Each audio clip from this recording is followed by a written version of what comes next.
Bueno, estamos estudiando el libro de Gálatas y ya estamos en el capítulo 5, en los versículos del 7 al 12, que esta mañana vamos a reflexionar. El tema principal del capítulo 5, del 1 hasta el 15, es acerca de la libertad en Cristo Jesús. Ese es el tema general del capítulo 15, del capítulo 5, del 1 al 15. Pero la primera parte, la semana pasada, la semana antepasada, hace 2 semanas habíamos visto y habíamos hablado de la libertad del creyente. Ahora vamos a ver la libertad de la vida del creyente en su carrera cristiana.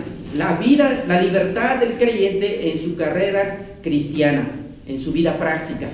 Gálatas capítulo 5, versículos 7 al 12, en esta mañana vamos a reflexionar. El pasaje empieza con un contexto de carrera, de competencia. El apóstol Pablo, en muchos de sus pasajes de sus escrituras o de las escrituras, vemos comparando la vida cristiana con una carrera olímpica, con una competencia en una carrera de postas, carrera de 100 metros, carrera de quizás completas de vueltas en el estadio, como quiera que sea, pero es una carrera, es una competencia. El apóstol Pablo compara la vida cristiana como una carrera. Y en esta carrera hay cosas inusuales, ¿no? En esta competencia hay cosas que no se deben practicar, pero lamentablemente hay prácticas negativas, como por ejemplo, empujones, codazos, cabes. ¿Para qué? Para que tu contrincante no pueda ganarte, porque tú quieres ganar. Y en esta carrera hay de todo, hermanos. En la vida cristiana, en la carrera cristiana, también hay muchas cosas negativas, muchas influencias que el mundo nos pone como estorbos para no llegar a la meta. En esta carrera cristiana también hay muchos obstáculos que no te permiten, como por ejemplo los pecados. Vuelvo a decir, en esta carrera cristiana usted va a vivir con problemas, con dificultades, con pecados, con sus propios pecados carnales, el mundo, la sociedad, y a veces el entorno familiar, y a veces los hijos, o la esposa, o el esposo, o los familiares son los que estorban en esta carrera cristiana. Pero pastor, ¿cómo puede estorbar a mi esposa? Pastor, ¿cómo puede estorbar a mi esposo? ¿Cómo pueden estorbar a mis hijos a que yo siga avanzando en la vida cristiana? Me deberían estimular. Pero eso no ocurre en muchos hogares, lamentablemente. Yo he sido testigo de que en muchos hogares, cuando el hijo va a la iglesia, los padres se oponen. El hijo quiere empezar su vida cristiana, hay oposición. No, ¿para qué vas a ser pastor? ¿Para qué vas a ir a la iglesia? Mire, la iglesia, mejor estudia la universidad. Mira, estudia mejor otras carreras, otras opciones para el éxito. Ser evangélico es pérdida de tiempo. Muchas veces son obstáculos, son estorbos en la vida cristiana de las personas. Entonces, mis amados hermanos, el apóstol Pablo está viendo un panorama de esto, ¿no? Pablo expresa su preocupación acerca de esto, hermanos. Su preocupación acerca de estas perturbaciones que encontramos en la vida cristiana. Somos libres, pero también hay obstáculos por los cuales tenemos que luchar. Estamos en una carrera en la que todos debemos correr y correr bien. Mientras corremos, 2 cosas pasan. Ayudamos, estimulamos a las personas o estorbamos. ¿Cuál es tu posición? En la carrera cristiana, ¿eres de ayuda a tu esposo, a tu esposa, a tus hijos? ¿Estimulas? ¿Alimentas? ¿O eres un obstáculo en la carrera cristiana? No, no hay que ir hoy día a la iglesia, no, ¿para qué estar cansado? Mejor vamos a hacer otras cosas. Sí, pues tú quieres ir, pero yo estoy desanimado. ¿Me entiendes? Son obstáculos que en esta carrera. En tu posición como creyente, ¿ayudas, estimulas o estorbas y pones obstáculos para que no pueda crecer el otro. ¿Cuál es tu posición? En el versículo 5, el 7 y el 8, el primer punto, vamos a ver cómo podemos perturbar a otros cristianos. ¿Cómo perturban a otros cristianos? ¿O cómo vemos las perturbaciones a otros cristianos? Vamos a mirar el punto número 1, versículos 7 al 8. Vez tras vez el apóstol Pablo apelaba a los Gálatas acerca de este tema. ¿Ya? No es la primera vez que está hablando el apóstol Pablo acerca de este tema. El apóstol Pablo ya había hablado acerca del tema de las perturbaciones. En el capítulo 1, versículo 6, Pablo dice: estoy maravillado de que tan pronto os hayáis alejado del que os llamó por la gracia. En Gálatas capítulo 3, versículo 1, dice de esta manera: oh, Gálatas insensatos, ¿quién os fascinó para no obedecer a la verdad? En Gálatas 4:11 dice: me temo de vosotros que haya trabajado en vano con vosotros.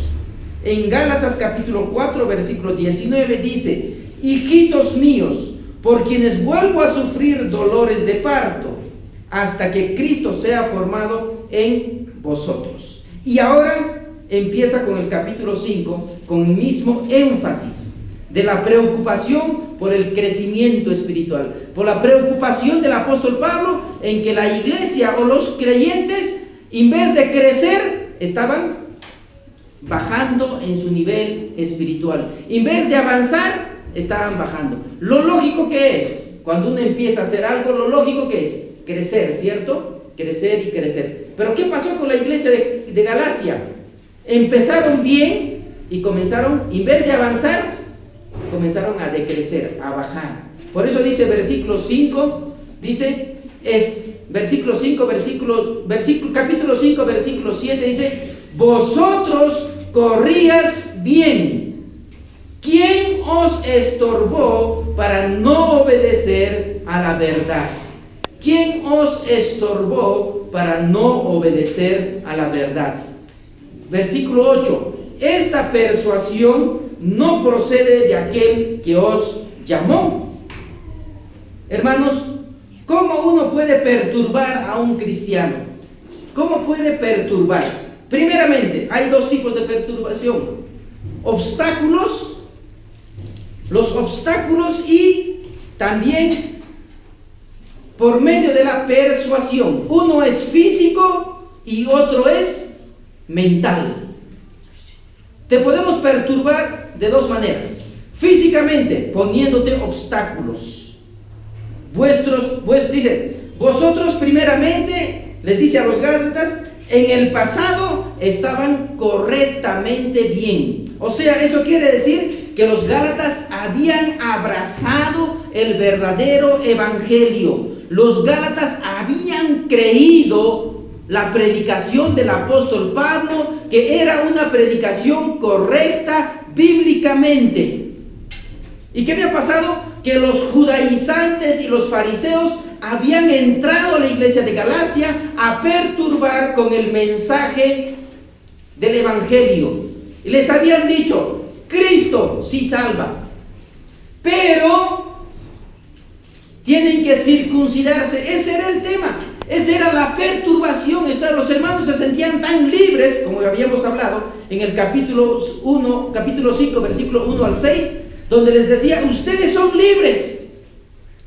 Pero entraron los judaizantes y los sacerdotes fariseos y cambiaron el mensaje y le dijeron: sí, ustedes son libres en Cristo, pero para que esta libertad sea eficaz, ustedes tienen que obedecer a la ley de la circuncisión. Entonces, Cristo más la circuncisión, resultado, salvación. Entonces, todos los judio-cristianos y los cristianos desde entonces comenzaban a circuncidarse, a no confiar del todo en su salvación en Cristo Jesús, sino a confiar en el esfuerzo humano, en el sacrificio, porque una circuncisión a la edad de 40, 50, 60, 70 años eran dolorosas.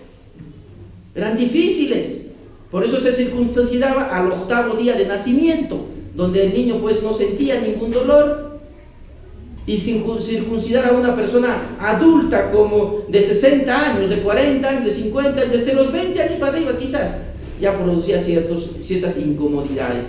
Entonces, mis amados hermanos, esto era el producto del mensaje que estos judaizantes habían traído a la iglesia de Galacia.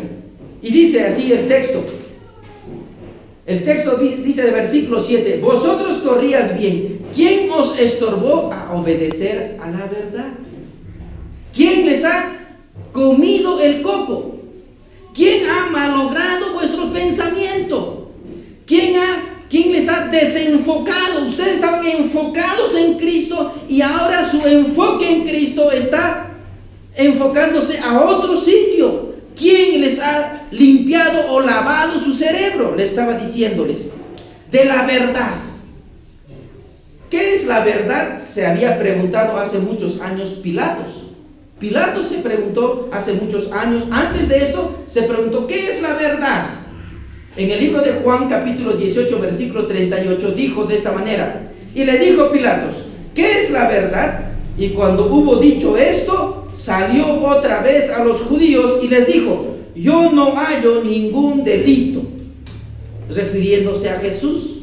Años más adelante, el apóstol Pablo responde esta pregunta de Pilatos. Y dice así en el libro de Efesios, capítulo 4, versículo 21, dice: si en verdad le habéis oído y habéis sido por él enseñados conforme a la verdad que está en Cristo Jesús. Para Pablo, la verdad era Cristo Jesús. Entonces, los gálatas se habían salido de la verdad de Cristo, del evangelio de Cristo, del evangelio que estaba enfocado en su salvación, en su dependencia, en su descanso, solamente en Cristo. Hoy en día, muchas congregaciones también se han desenfocado. Ya no miran a Cristo, igual que los judaizantes. Están enseñando una verdad. Cristo salva, sí, pero tienes que hacer esto y aquello.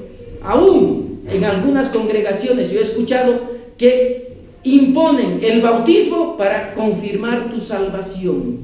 El bautismo. Tienes que bautizarte, hermana, porque si no te bautizas, tu salvación no está completa. Tienes que discipularte porque tu salvación no está completa.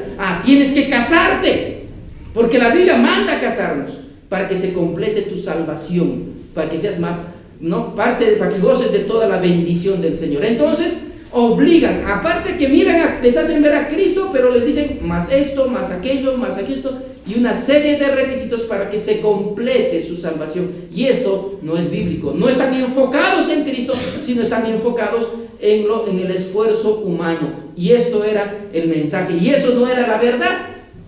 Por eso, ¿quién les fascinó? ¿Quién les sacó? ¿Quién les desenfocó de la verdad que es Cristo Jesús?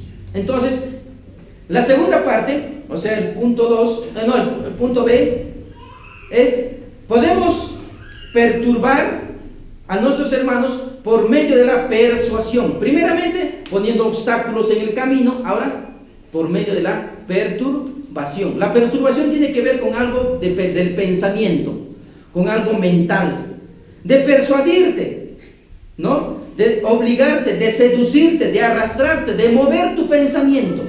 Primeramente eran obstáculos en el camino.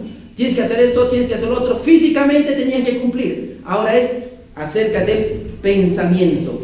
Y realmente, hermanos, hoy en día hay muchas ideas que entran en el pensamiento de los creyentes, como por ejemplo, que tienen que hablar lenguas, que tienen que ser más fieles en vuestra lectura de su Biblia, porque si no, ustedes van a estar en falta con Dios. Ustedes tienen que diezmar, ustedes tienen que asistir al culto infaltablemente, porque el día que tú no vengas, hermano, Dios no te va a bendecirte.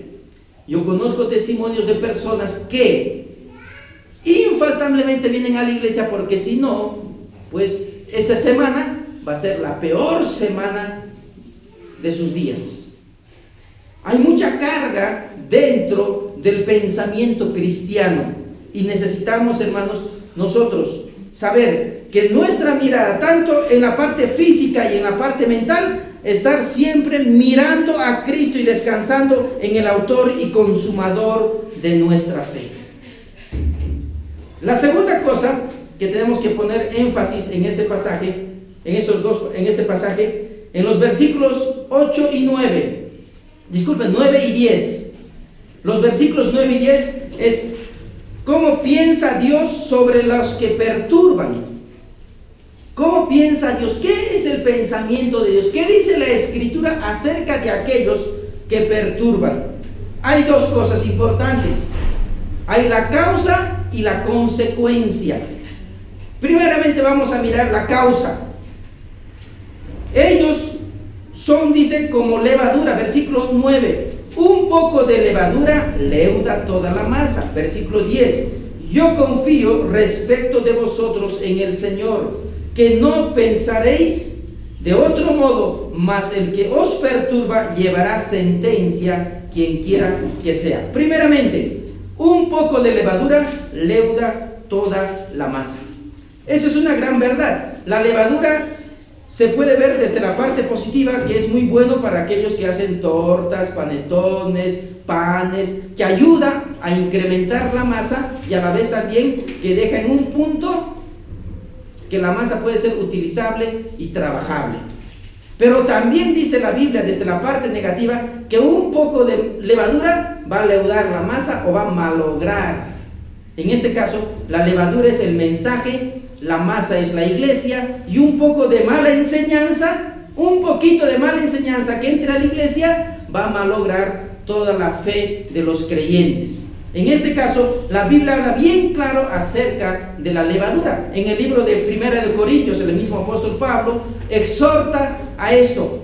Capítulo 5, versículos 6 al 8 dice de esta manera: no es buena vuestra jactancia. ¿No sabéis que un poco de toda la masa, limpiaos pues de la vieja levadura, para que seáis nueva masa, sin levadura como sois?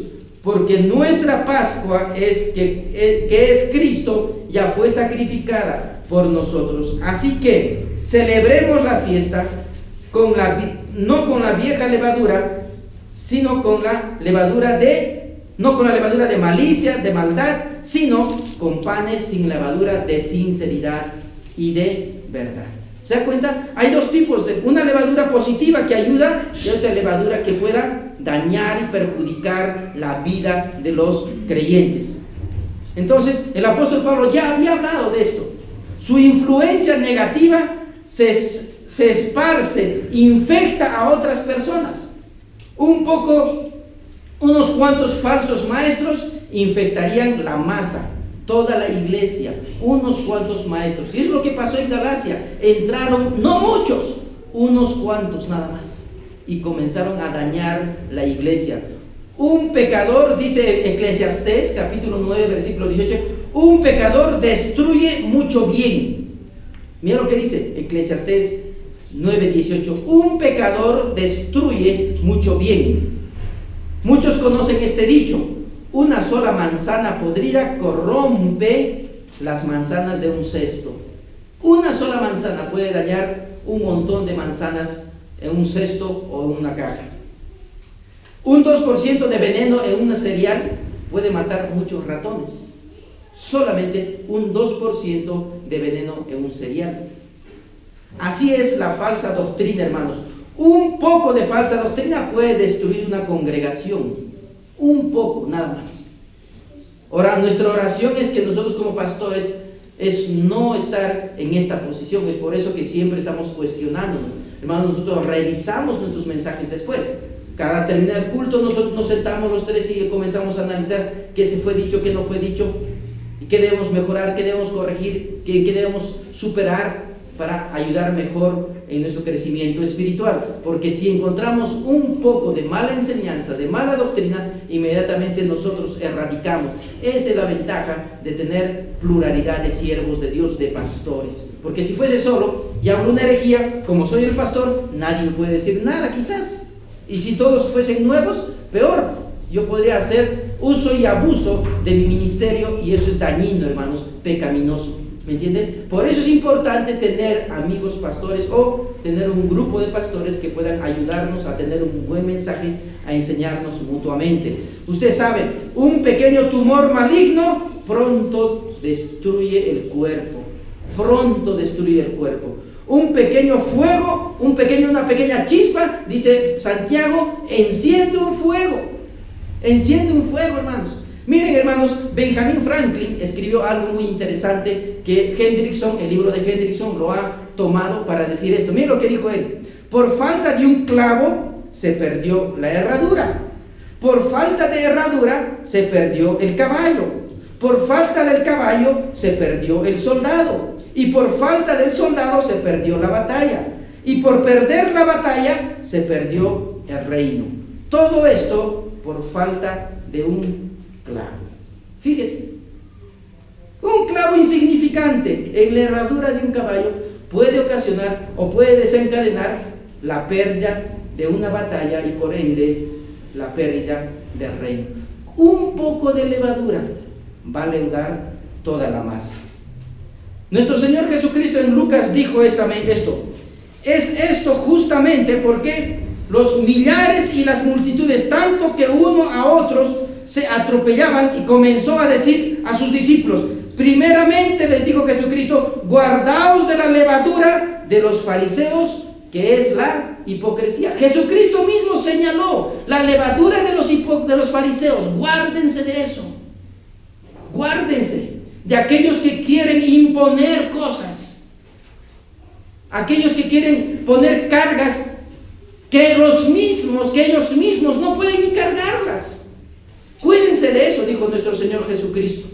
Entonces, mis amados hermanos, son las causas: la hipocresía, la envidia. Son las causas que producen una levadura negativa que va a destruir la iglesia, va a destruir la vida de muchos hermanos. Esas son las causas. Las consecuencias son muy duras, hermano. Miren lo que las consecuencias.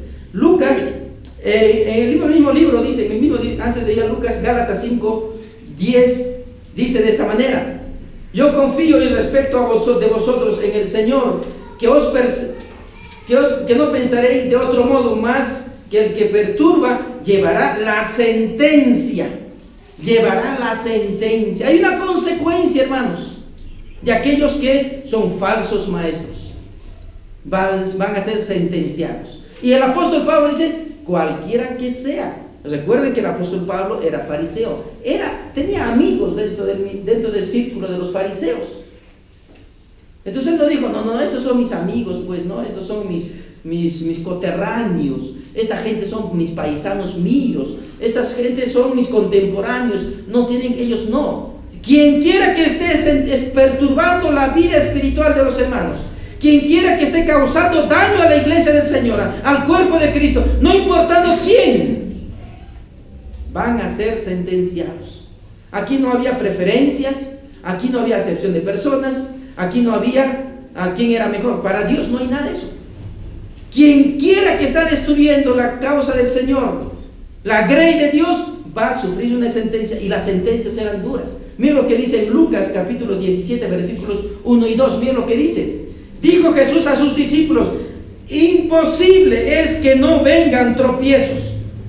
Mira, está reconociendo que van a haber tropiezos en la vida, pero esos tropiezos pues no deben ser puestos por los pastores, ni líderes, ni maestros en la iglesia. Los hermanos pueden pasar sus propios problemas, sus propias tribulaciones, pero no deben ser causadas por nosotros, primeramente. Yo no puedo causar un tropiezo a un hermano en Cristo, pero dice la Biblia: ¡ay de aquel por quien vienen esos tropiezos, esas perturbaciones! Mejor les fuera que se atase en el cuello una piedra de molino y se arrojase al mar, que hace que hacer tropezar a uno de estos pequeños. Fíjese, hermano, había una condenación. Jesús estaba condenando a aquellos que hacen tropezar, a aquellos que causan perturbaciones. Pobres de aquellos maestros, pastores y predicadores que hacen tropezar a la grey de Dios. Es una condenación. Hay una sentencia sobre aquellos pastores. No, pero hoy están gozando. Mire cuánta gente tiene. ¿Cuánta gente engañada tiene? Mire, pues es una mega iglesia. Sí, pues una mega iglesia, pero ¿cuánta gente tiene engañada? Encieguecida por seguir a un guía de ciegos. La segunda cosa, Jesús toma el maltrato de sus discípulos como algo personal. Eso es interesante, hermanos. Primeramente, hay gente que hace causar tropiezo a los cristianos, pero Dios se compadece de aquellos que sufren. Y siempre Dios está atacando a aquellos que son los causantes, que son los líderes religiosos. Y Dios siempre se compadece de sus hijos. Mira lo que dice en el libro de Mateo capítulo 25, versículos 41 en adelante. Dice: entonces dirá también a los de la izquierda: apartaos de mí, malditos, al fuego eterno, preparados para el diablo y sus ángeles, porque tuve hambre y no me diste de comer, tuve sed y no me diste de beber, fui forastero y no me recogiste, estuve desnudo y no me cubriste, enfermo y en cárceles y no me visitaste. Entonces también ellos le responderán diciendo: Señor, ¿cuándo te vimos hambriento y sediento, forastero, desnudo, enfermo o en cárcel, y no te servimos? Entonces le responderá diciendo: de cierto os digo que cuando no lo hiciste a uno de estos más pequeñitos, tampoco a mí me lo hiciste. Fíjese, o sea, el sufrimiento, porque hermano, si yo como pastor impongo cosas, tú vas a sufrir. Ay, que si el pastor me ha dicho que debo leer, el pastor me dijo que debo hacer esto, el pastor me dijo que aquello, y el pastor, y muchas veces mucha gente vive atemorizada porque no puede cumplir las normas del pastor, de los líderes, no pueden cumplir, es una carga y sufren para hacerlo, sufren. Yo conocí, cuando estuve en Promesa, en un colegio, una mamá me decía: yo soy de la tal iglesia, yo a mi hijita he criado en la iglesia, mi esposo me abandonó cuando eran chiquitas, yo las puse en la iglesia, yo me dediqué a ser discipuladora de niños, discipuladora de adolescentes, discipuladora de jóvenes, y a mí, a mis hijitas, uno abusada por el padrastro, otro abusada por X persona, rebelde, tenía como 14 añitos, estaba en tercero secundaria, segunda secundaria, rebelde totalmente. La otra niña pues no quería saber nada con su propio sexo, quería ser una homosexual, y la otra niña estaba en ese mismo proceso, estaba dedicándose a la prostitución, ya jovencita de 17, 18 años, y ella miraba a sus dos hijas, decían: tanto he hecho para la iglesia, y mira el resultado, mira, por favor ayúdenme, me dicen. Yo, ¿qué puedo ayudarle? Usted ha cometido los errores en la infancia, usted ha abandonado a sus hijas, mujercitas, y ahora que yo no tengo una varita mágica, yo no tengo palabras mágicas que con lo que habla la niña, ya la niña va a estar mejor. No, hay gente que impone cargas y descuidan sus familias, descuidan sus hijos por cumplir lo que el pastor dice. Hermano, un día van a tener mayor condenación y sufren, y Dios se compadece de aquellos hermanos que sufren por causa de las negligencias, de las falsas enseñanzas de los pastores, de los líderes. Dios se compadece por ellos. Ah, no me lo hiciste a mí, igual también los pequeñitos. Como no hiciste eso, no tuviste compasión de los pequeñitos, peor tendrás compasión de mí. Cristo dijo de esa manera. Otro versículo dice en el libro de Hechos, capítulo 9, la historia de Pablo. Mira lo que dijo: Saulo, Saulo, capítulo 9, versículo 1 del libro de los Hechos. Saulo, Saulo, respirando aún amenazas de muerte contra los discípulos del Señor, vino al sumo sacerdote y le pidió cartas y para las sinagogas de Damasco, a fin de que si hallase algún hombre o mujer de este camino, los trajese preso a Jerusalén. Mas yendo por el camino, aconteció que al llegar cerca de Damasco, repentinamente le rodeó una luz, un resplandor, la luz del cielo, y cayendo en tierra oyó una voz que decía: Saulo, Saulo, ¿por qué me persigues? Y él dijo, ¿quién eres, Señor? Y les dijo, yo soy Jesús a quien tú persigues. Dura cosa es dar coces contra el aguijón. ¿A quién perseguía Pablo? A los discípulos, a los cristianos, pero cuando le abrazó el resplandor de la luz, dijo, me estás persiguiendo a mí y no estás persiguiendo a los cristianos. Cuando alguien perturba y daña nuestra paz y nuestra tranquilidad, hermano, si somos cristianos verdaderos, es como si le estuviesen haciendo a Cristo y no a ti.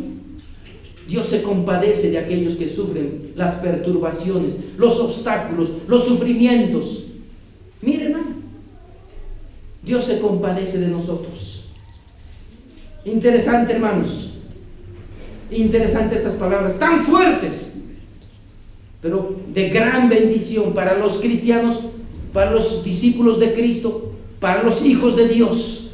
Tan fuertes para aquellos que son los falsos maestros, los falsos predicadores, pero a la vez también una gran bendición de aquellos que sufren porque pasamos estas vicisitudes, mis amados hermanos.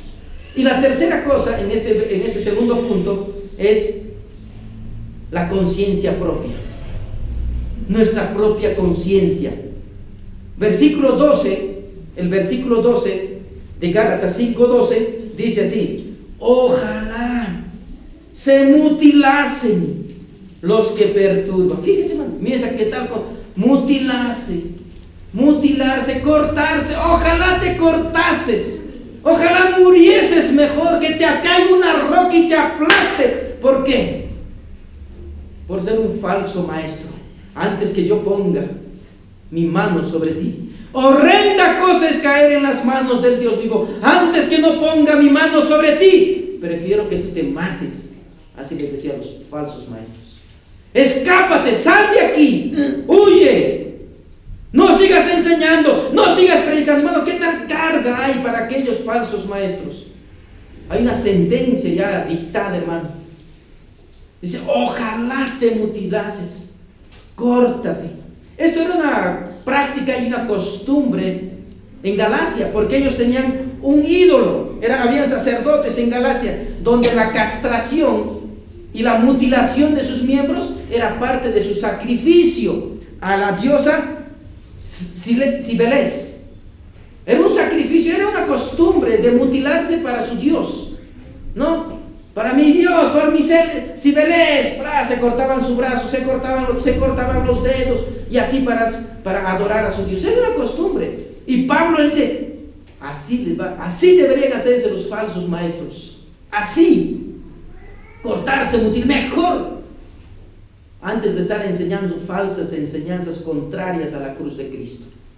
¿Por qué, hermanos? Porque el versículo 10 es interesante, dice, ¿no? El versículo 10 dice, ¿no? 11, disculpen, el 11. Y yo, hermanos, si aún predico ciertamente, dice, ¿por qué padezco persecución? En tal caso, se ha quitado el tropezadero de la cruz de Cristo. Dice, si yo predico la circuncisión, pero no lo predico como ustedes, yo lo predico como una historia del pasado, una práctica del pasado, no como un requisito actual. Si yo estoy predicando acerca de la circuncisión, él se hace una pregunta: entonces, ¿por qué me persiguen? Más adelante vamos a ver eso, pero importante, hermanos, que como él, por causa de la cruz de Cristo, él tuvo que decir palabras tan fuertes: mutílense, mejor es así, antes de estar poniendo tropiezos a los hijos de Dios. Una gran sentencia, mis amados hermanos, para aquellos de castración. Precisamente hoy en día no se va a hacer esto. Hoy en día no vamos a ir cortando tantos falsos maestros. Imagínense, tantos falsos predicadores que levantan iglesias por aquí, iglesias por allá. Tantos maestros, por radio, por televisión, por todo sitio. Imagínense, tendríamos que matar a mucha gente. Tendríamos que estar mutilando los brazos, piernas, dedos, uñas, orejas, sacándoles. ¿Para qué? Para que se cumpla esta palabra. Hoy en día no podemos hacer eso, ¿cierto? No podemos hacer. Pero, hermanos, exhorta a los ancianos, a los pastores, a los líderes, a los predicadores, a que deben apartarse separarse de la iglesia de Cristo. Conscientemente. Si estoy predicando mal y la Biblia dice, debo apelar a mi conciencia. Y conscientemente, pues tomar una decisión. Cosa imposible porque dice la Biblia que estas gentes tienen cauterizada su conciencia. Pero quizás buscando en lo profundo del ser de estos falsos maestros, quizás en su conciencia debería, estoy predicando mal, mejor me aparto, mejor me separo, mejor me voy, desaparezco de este mundo. Antes de estar enseñando estas falsas enseñanzas. Eso debe ser apelar a su conciencia, mis amados hermanos. Y por último, este tercer punto, vamos a verlo desde la parte negativa. Hasta ahora estos dos puntos hemos visto desde la parte positiva. El tercer punto lo vamos a ver desde la parte negativa. ¿Cómo podemos ser un estorbo? ¿Cómo puedo ser yo un estorbo? Negativo, ¿cierto? Fácil, hermanos, detectar a los estorbos de Dios, a todos aquellos que predican la ley. ¿Cómo? Salvación. Yo he predicado muchas veces la ley, pero yo no he predicado la ley como medio de salvación. ¿Cómo puedo ser un perturbador yo? Si yo predico la ley como medio de salvación y yo estoy equivocado, soy falso maestro. Pero si utilizo la ley para mostrar tu pecado, estoy cambiando el mensaje. ¿Me entiende, hermano? Entonces, ¿cómo puedo ser un perturbador? Cuando predico la ley como parte de salvación. Como parte de salvación. Y el apóstol Pablo predicaba sobre la circuncisión, dije anteriormente, en el versículo 11. Predicaba como la circuncisión, pero no predicaba para salvación, sino predicaba como un acto, como una práctica del pasado, como una práctica que hacían los judíos para simplemente no mostrar ser parte del pueblo, la identificación con el pueblo judío. Pablo lo predicaba así, simplemente como parte de la historia, parte de la fe y de las creencias del Antiguo Testamento. Pablo decía, yo he predicado, si aún predico la circuncisión, ¿por qué entonces padezco persecución? Esa es su primera interrogante del apóstol Pablo. Si estoy predicando la circuncisión, ¿por qué me persiguen entonces? Es que él no estaba predicando la misma circuncisión que predicaban los judaizantes como requisito para su salvación. Es interesante, hermanos. Y el apóstol Pablo hace su primer interrogante, pero también hace un asunto de admiración. Dice, en tal caso, si predicamos a Cristo, en tal caso dice que sea quitado la cruz de Cristo, que no sirve para nada la cruz de Cristo, le digo. No, sea tropezadero, la cruz de Cristo es un tropezadero, entonces hay que sacarlo entonces. No puedes, tenemos que hablar de la cruz de Cristo, pero también hay que hablar de la circuncisión. O sea, hay una contradicción en ese lugar. En Galacia había una contradicción, había un mal entendimiento del mensaje de los Gálatas, le digo. ¿Y por qué me persiguen si yo predico la circuncisión? ¿Y por qué no les persiguen a ellos, que también predican la circuncisión? Era el énfasis que le daba, el apóstol Pablo. Y él hace una admiración y dice, en tal caso, sea quitado el tropiezo de la cruz de Cristo. Y ustedes saben bien claro, hermanos, en el libro de Primera de Corintios 1:23 dice que la cruz de Cristo es locura y es tropezadero para todos aquellos que no creen en Cristo. Cuando usted ya recibió el mensaje de Cristo, tiene algo, dijo Dios, dijo Cristo, la fe. Entonces es algo que te va a ayudarte a saltar, es un PET.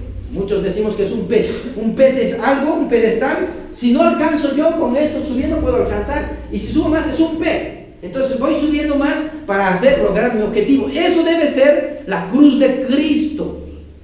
Algo para seguir avanzando en mi vida cristiana y no retroceder. Empecé bien, comencé a correr y a correr y a correr y a correr hasta llegar a la meta. ¿Y cuál es la meta? Tener la imagen de Cristo Jesús, hasta llegar a la meta que es tener la imagen de Cristo Jesús. Entonces, mis amados hermanos, el mensaje de la cruz de Cristo para muchos, dice Corintios, era un tropezadero. para muchos era un mensaje de locura. Pero dice la Biblia que por la locura de la predicación del Evangelio, la gente va a tener que ser salva. Va a tener que ser salva. Mis amados hermanos, ya por concluir, de igual forma que los héroes de la fe, hemos hablado algún tiempo de los héroes de la fe, que pusieron su mirada en Cristo como el autor y consumador de la fe, terminaron la carrera cristiana. No dejemos de correr y pasar por alto los estorbos, los obstáculos, las persuasiones que los pastores, predicadores, teólogos, maestros, el mundo hace influencia sobre nosotros, pasando por alto. En los Juegos Olímpicos del año 92, en Barcelona 92, en los 400 metros que estaban corriendo los atletas, había un atleta llamado Derek Redmond. A los 250 metros de su recta final, se rompe su tendón corva y parece que queda fuera de la carrera. Ya todos habían llegado, pero él se propuso acabar la carrera. Y es donde entonces de las tribunas sale un hombre y viene a ayudarlo, y después todos se dan cuenta que era su padre y le dice: hijo, no es necesario que llegues a la meta. Y el joven atleta le dice: sí, debo llegar a la meta, debo terminar mi carrera. Bueno, si es así, vamos. Tomó a su hijo de su brazo y llevó hasta la meta. Todos en esta carrera vamos a tener obstáculos, vamos a tener dificultades. Quizás llegando ya a la meta vamos a sufrir, vamos a tener ciertos obstáculos, ciertas tendencias de separarnos. Ahí estaremos. Ahí estará Dios a través de su Espíritu Santo, siendo el ayo que nos agarra y nos dice: sigue, sigue, llegaremos a la meta. Llegaremos a la meta. Exactamente lo mismo que le sucedió a este joven, nos sucede a nosotros hoy en día. Debemos correr la carrera con Cristo, tomando la fortaleza de Cristo. Y si ocurre algo, descansa, confía y mira a Cristo. Eso nos dice Colosenses capítulo 1. Los que sí pues están en Cristo, poned la mira en las cosas de arriba, donde está Cristo sentado. Es lo que debemos hacer en esta carrera cristiana, mis amados hermanos. No desmayar y retroceder. No rendirnos frente a los obstáculos, sino más bien coger de Cristo, descansar en Cristo y confiar en Cristo y comenzar a andar con Cristo. Llevad mi yugo sobre vosotros, dice la Escritura, y será ligera vuestra carga. Confiemos en Cristo. Reflexionemos en estas dos interrogantes que tengo en esta mañana. ¿Eres un estorbo? ¿Obstaculizas el crecimiento espiritual de otros hermanos? ¿Desanimas a los hermanos? ¿O sirves de estímulo, de ánimo pronto, de fortaleza, de ejemplo para otros hermanos? ¿Cuál es tu posición? Podríamos decir como el apóstol Pablo: corrías bien. ¿Quién te sacó de la carrera? Caminabas bien. ¿Quién te desanimó? ¿Quién te sacó? ¿Quién te desenfocó? ¿Corrías bien, hermano? Yo sé que muchos de nosotros hemos empezado con mucho ánimo, con muchas ganas, con mucha fuerza la vida cristiana, pero en el camino parece que abandonamos. Mi amado hermano, ¿quién te desenfocó? Corrías bien. Es una palabra para animarnos. El apóstol Pablo dice: vivías bien tu vida cristiana. ¿Qué pasó? ¿Qué sucedió en tu vida para que tú estés en estas condiciones, alejándote cada vez más, cada vez más, cada vez más de Dios? Mis amados hermanos, les animo a que podamos seguir corriendo bien y que nadie nos ponga un cable, un obstáculo en la vida cristiana, sino pasemos esas cosas, esas dificultades, agarrados y aferrados de Cristo Jesús. Vamos a orar. Señor mi Dios, te damos gracias por permitirnos una vez más abrir tu palabra y estimularnos y